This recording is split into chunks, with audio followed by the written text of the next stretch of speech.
دې وخت کې موجود یم د هنګو مین بازار کې چې کوم د پړچینار حواله سره چې کوم جنگ شروع شوی او د هغې د وجې نه ټولې لارې بندې شوي دي خو د دې علاقې خلک چې کوم دي په دې کې حصه نه ده اخیستې.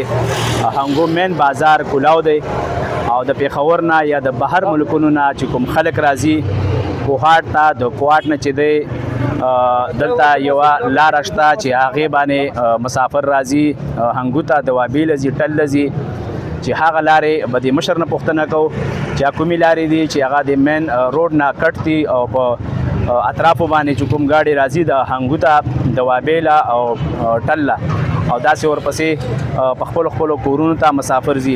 مشر دا راته ووایه چې کوم حالات په پړچینار کې جوړ دي او د هغې د جنګونو د وجې نه چې دی په د مختلفو لارې بندې شوي دي د هنګو په سیمه کې، چونکې دا فضا نه ده قایم.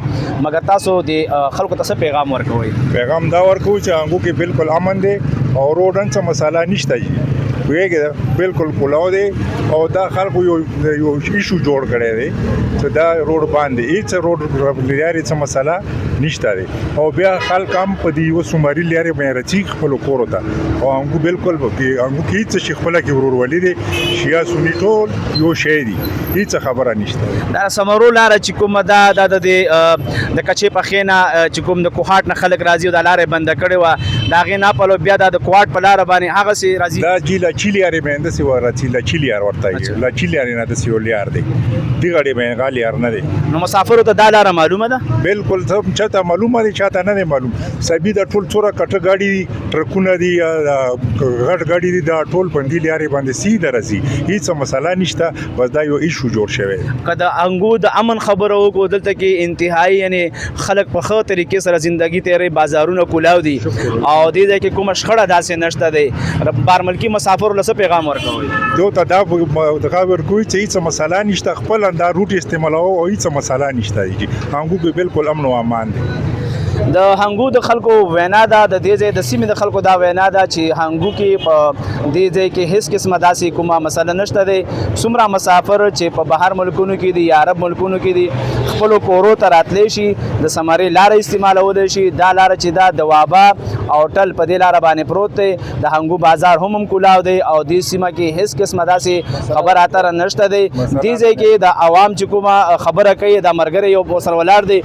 دلته چې کومه تاسو ته غټه ایشو دا غسی شی دی، غټه مسله جی دا څلورمه پنځمه ورځ دی، نیټ بالکل بند دی، سیګنل خو شته خو چونکې نن سبا وخت داسې دی ټایم د سوشل میډیا دی، خاص کر د دې علاقې خلک چې کوم دي 90% هغه بهر ملکونو کې مسافر دي، نو هغه فیملی سره روابط ګډ دي، د یو ضلع نه بلې ضلع سره روابط ګډ دي.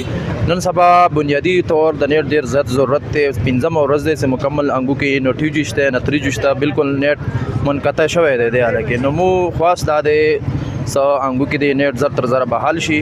هنګو په فضا چې کومه دی بالکل پر امن دی، خلک بالکل د ورورۍ ژوند تېرول غواړي او اوس پرې داسې هېڅ قسم مسله نه ده راغلې، یا د شیعو نه یا د سنیانو طرف نه بالکل امن دی، ورورولي دی، هېڅ قسم مسله نشته.